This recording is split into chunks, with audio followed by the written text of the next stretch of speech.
and podiatrists deal with this all the time.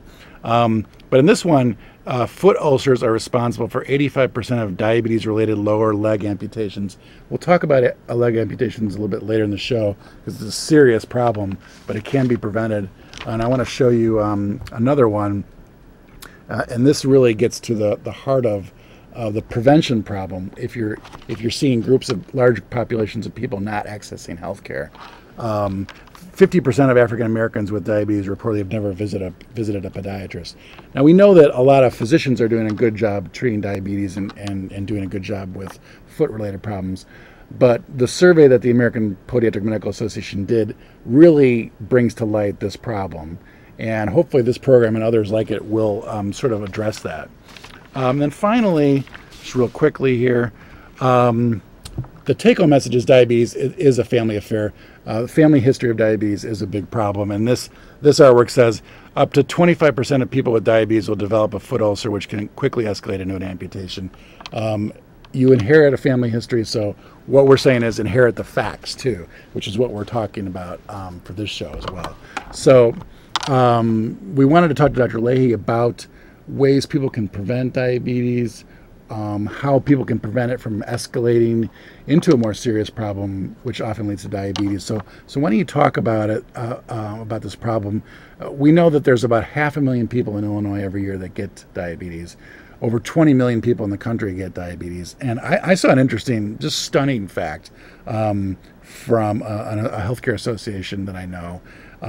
They said that 50% of all Hispanics and African Americans born after 2000 will have diabetes. So 9-year-old kids now, this shows you what a pediatric problem it is. Right. 9-year-old kids now of various ethnic backgrounds have a huge and heightened risk for diabetes. It's a real problem. Right. And we're speaking generally about type 2 diabetes, right. Which type 1 diabetes, there's really not much we can do to prevent that.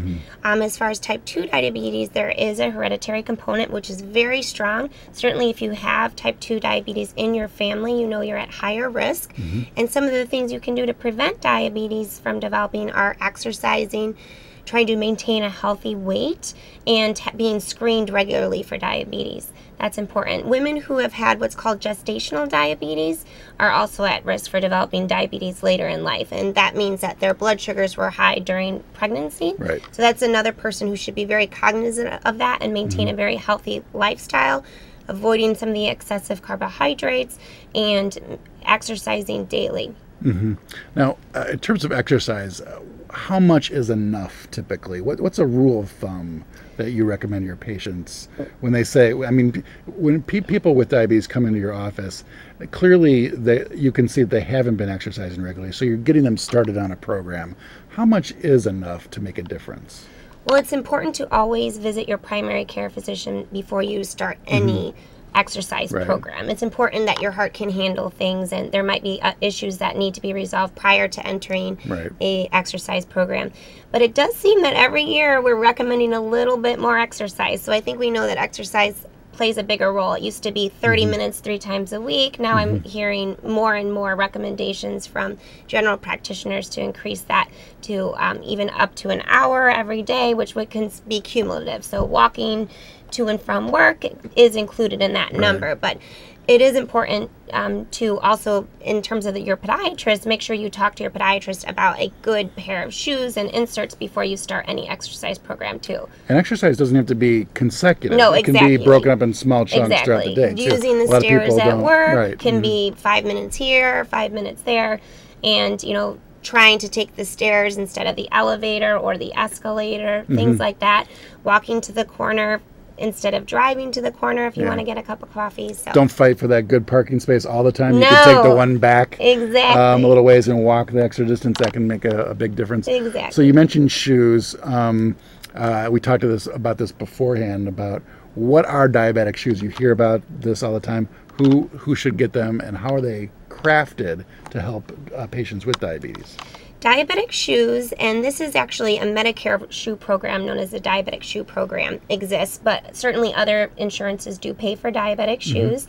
It's very, as far as Medicare goes, they think they cover diabetic shoes once a year, and then inserts or custom foot orthotics several pairs a year. And basically the idea behind these is that there is room in the forefoot. It's what we call a deep toe box, and a toe box is the front of the shoe. And generally there's not much attention paid to the height of the shoe in the front, but you need plenty of room if you're a diabetic, because that's where some of the sores can develop on the tops of the toes from rubbing in the shoes. And they're usually made of a soft leather fabric or on the outside, and then it's soft on the inside to avoid some of the shearing and friction. And then the inserts are usually made of soft materials. They're generally pink, and they mold around the bony prominences on the foot. And it has been shown with research that these will decrease the likelihood of developing an ulceration, because the areas that could rub and cause blisters and ulcers are being offloaded properly. Okay. And generally, as far as Medicare goes and some of the other insurance companies, they don't let every single diabetic have a pair of shoes, but if you meet some of the diagnostic criteria, usually you qualify for shoes. And it's an important part of the prevention of ulcerations and amputations. Yeah, so exercise, proper shoes. What about other things? How can people tell if they're developing symptoms that that may be diabetic in nature? Frequent thirst and frequent hunger, where it's abnormal and an unusual amount of hunger and thirst. Frequent urination, unexplained weight loss, even some of the symptoms of diabetes, including blurred vision that can develop later, will develop during the initial diagnosis, numbness and tingling in the extremities. All of these things are very serious symptoms, and if you develop any of these, it's important to be seen by your primary care physician immediately, because steps can be taken to hopefully ward off a situation where you have to actually take insulin versus some of the oral medications. Now, I've seen some other campaigns, some public health campaigns, encouraging patients to take their shoes off during all medical treatment or regular offices and primary care settings, family physician settings, things like that. Why is that? It's very important to have, diabetics need to have their feet evaluated actually at least once a year by a medical professional. I would recommend seeing a foot specialist, a podiatric physician, once a year. But some things that can be missed by the person who is actually suffering the problem on the foot can be caught by a medical professional during an exam, such as sores on the bottom of the feet, or even numbness and circulation problems. Because of the numbness, they might not realize that there's actually a sore or a wound. We didn't get a caller, but we got a call-in question here. He didn't want to ask his question, but he wants to know if diabetes causes foot ulcers, which is kind of what we were just talking about. Right, and that's a great question. Diabetes certainly contributes towards foot ulcers for a number of reasons. Neuropathy develops from... And what is neuropathy? Neuropathy is a disease of nerves, and basically that's just a generic term for disease of nerves, but it's the numbness, the loss of sensation. There are several things that neuropathy can cause besides that, though. Can lead to decreased sweating in the foot and decreased oil production, which makes the skin more susceptible to cracking, and then that can cause an ulcer, which is a wound on the foot. The other thing that can happen is that the blood vessels can actually be damaged as well as the nerves, which leads to less circulation going to the foot, which makes that person less able to heal if they do develop a sore. Calluses and corns that develop over bony prominences in people with diabetes can actually almost serve as a foreign body in a shoe if they're not trimmed by a practitioner, and these can contribute towards ulcerations developing even underneath the callus. So we usually think of calluses as something that's protecting us in terms of our hands if we're working hard, but it can serve as a foreign body, especially with a patient with diabetes. The other problem with diabetes is the nature of the disease makes patients with diabetes poor healers. They aren't able to heal after any traumatic incident as well as someone without diabetes. So they have all these other reasons why they develop the sore, and then they have trouble healing it after that.